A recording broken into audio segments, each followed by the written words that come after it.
अर्धवार्षिक परीक्षा 2024-25 के लिए कक्षा 7 की विज्ञान का एक क्वेश्चन पेपर आपके सामने है। अगर आपके विज्ञान का पेपर होना बाकी है तो ये वीडियो अच्छे से देखना और इन प्रश्नों को याद कर लेना, आपके काफ़ी फायदा आपके पेपर में होने वाला। तो आइए क्लास 7 की जो अपन साइंस का इसमें इंपॉर्टेंट क्वेश्चन देख लेते हैं। 50 नंबर का आपके पूर्णांक होगा और 2.5 घंटे का आपको समय मिलेगा। पहला प्रश्न आपके ये है कि पादपों की खाद्य फैक्ट्री किसको कहा जाता है?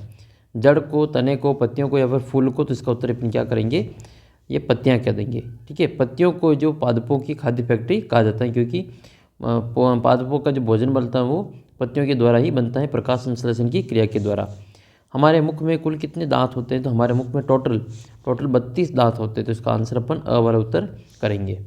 देखो, मैं आपके सभी पेपर्स इसी प्रकार से सोल्व करवाऊंगा। आप चैनल को सब्सक्राइब कर लेना और आपके पास में भी कोई पेपर है अपना तो अपने पेपर को मुझे इस नंबर पर व्हाट्सअप कर देना, 7568 35 0069। और अपना जो व्हाट्सअप ग्रुप है उसको जरूर ज्वाइन कर लेना, उसका लिंक वीडियो के नीचे डिस्क्रिप्शन बॉक्स में दे रखा है। अगला प्रश्न है, मानव शरीर का सामान्य तापमान कितना होता है? तो मानव शरीर का जो सामान्य तापमान होता है 35 डिग्री नहीं 37 डिग्री, इसका सही आंसर हो जाएगा 37 डिग्री सेंटीग्रेड। मानव शरीर का जो सामान्य तापमान होता है वो 37 डिग्री सेंटीग्रेड होता है। चींटी के डंक में पाया जाने वाला अम्ल कौन सा है? तो चींटी के डंक में एसिटिक अम्ल नहीं, फार्मिक एसिड यस। चींटी के डंक में कौन सा अम्ल पाया जाता है? फार्मिक एसिड पाया जाता है। और टार्टरिक जो अम्ल है वो इमली में पाया जाता है। एसिटिक अम्ल सिरके में पाया जाता है। ठीक है, लैक्टिक अम्ल जो है वो खट्टे फलों में पाया जाता है। नेक्स्ट है, रासायनिक परिवर्तन का उदाहरण है। तो बल्ब का जलना भौतिक परिवर्तन है और पंखे का चलना ये भी आपके भौतिक परिवर्तन है। इसके अलावा बर्फ़ का पिघलना भौतिक परिवर्तन है। जंग लगना अपने रासायनिक परिवर्तन का उदाहरण है। तो जंग लगना रासायनिक परिवर्तन में लिखेंगे और बर्फ़ का जो पिघलना वो भौतिक परिवर्तन का उदाहरण है। त्वचा के द्वारा शोषण करने वाला जीव कौन सा है? तो इसमें से जो मछली, कॉकरोच, केचुआ, छिपकली। तो केचुआ जो होता है वो त्वचा के द्वारा शोषण कार्य करता है। नेक्स्ट क्वेश्चन है, पादपों में भोजन का परिवहन किसके द्वारा होता है? एक तो भोजन का परिवहन होता है, एक जल का परिवहन होता है। तो जल का तो जाइलम के द्वारा होता है और भोजन का फ्लोएम के द्वारा होता है। उसका अपन करेंगे ऑप्शन नंबर ब, फ्लोएम के द्वारा इसका परिवहन किया जाता है। अगला प्रश्न अपने कि एक कोशिकीय जीव कौन सा इसमें से? तो इसमें से जो एक कोशिकीय जीव है वो गाय, बकरी, अमीबा और खरगोश। उसका सही आंसर हो जाएगा अपने अमीबा। अमीबा जो है वो एक कोशिकीय जीव का उदाहरण है। तो सही आंसर करेंगे इसमें अमीबा। अगला प्रश्न है 9वां इसमें कि तापमापी में प्रयुक्त किया जाने वाला धातु कौन सा होता है? तो तांबा, सिल्वर, निकल, पारा। तो ये जो पारा होता है वो एक धातु होती है और ये एक द्रव अवस्था में पाया जाता है। तो इसका उत्तर अपन क्या करेंगे, पारा करेंगे। पारा एकमात्र द्रव धातु है जो कि द्रव अवस्था में पाई जाती हैं। अगला प्रश्न है, टार्टरिक अम्ल किस में पाया जाता है? तो अंगूर में, कच्चे आम में, इमली में। तो इसका उत्तर हो जाएगा इमली में जो टार्टरिक अम्ल पाया जाता है।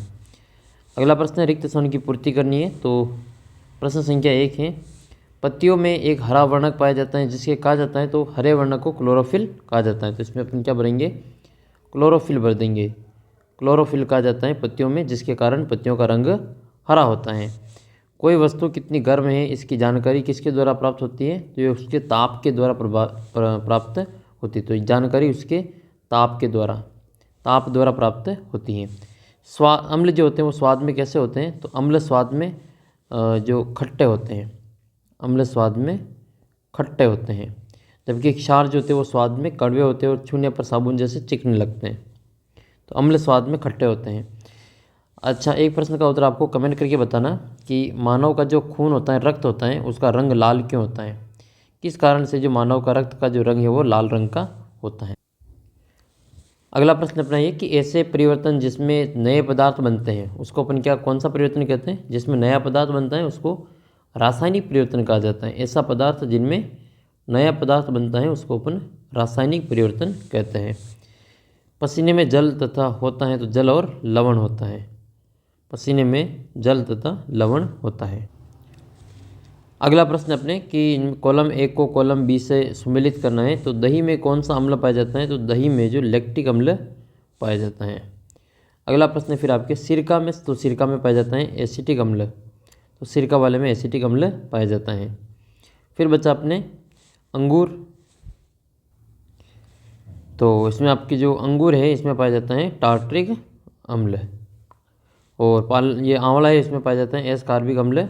और बचा हुआ पालक जो है, इसमें पालक में ऑक्जेलिक अम्ल पाया जाता है।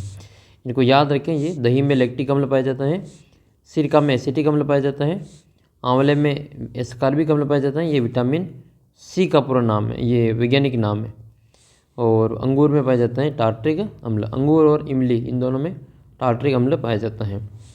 फिर आपसे कोई पूछे कि ऐसा कौन दूध को दही में बदलने वाले जीवाणु का नाम बताओ, तो आपको कमेंट करके बताना है।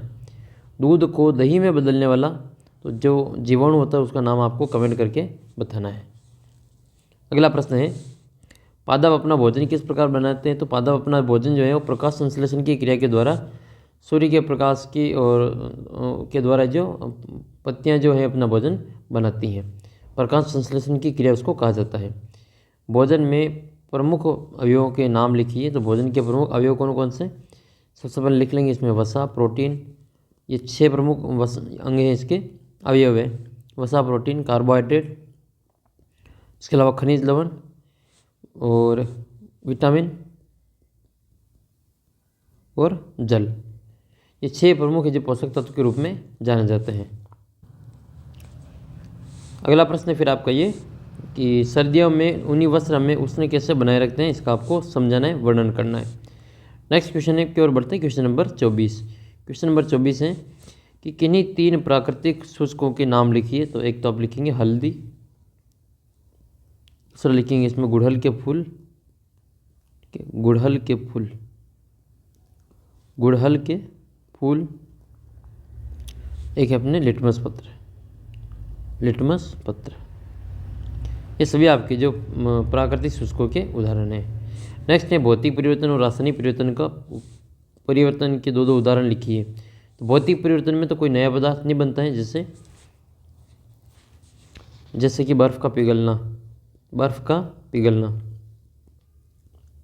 इसके अलावा दूसरा बर्फ़ का पिघलना, इसके अलावा कागज़ का फटना, ये भौतिक परिवर्तन के उदाहरण हैं।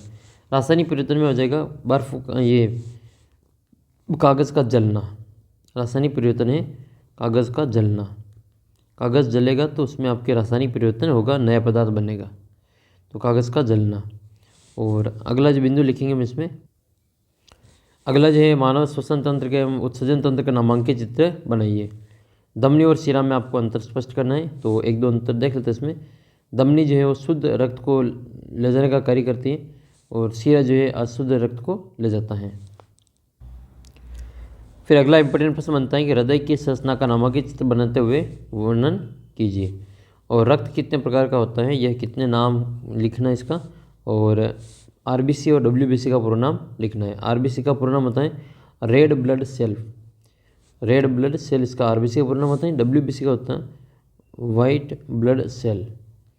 आरबीसी और डब्ल्यूबीसी दोनों का जो पूरा नाम आपको याद कर लेना है। जीभ के कार्य बताने, तो जीभ एक तो शरीर का तापमान नियंत्रित करने में, इसके अलावा अपने भोजन का जो स्वाद का जो पता चलता है वो भी जीभ के द्वारा ही चलता है। तो ये था आज का जो अपने विज्ञान का पेपर क्लास 7th का। अगले वीडियो में आपको और दूसरे पेपर के साथ में मिलेंगे। तब तक चैनल को सब्सक्राइब कर लीजिए और अपना जो व्हाट्सअप ग्रुप है उसको जरूर ज्वाइन कर लेना। आपके पास कोई पेपर है तो मेरा व्हाट्सअप नंबर है 75 68 35 00 69। इस नंबर पर मुझे अपना पेपर भेज देना। तो जल्दी मिलते हैं आपको अगले वीडियो में। तब तक जय हिंद, जय भारत।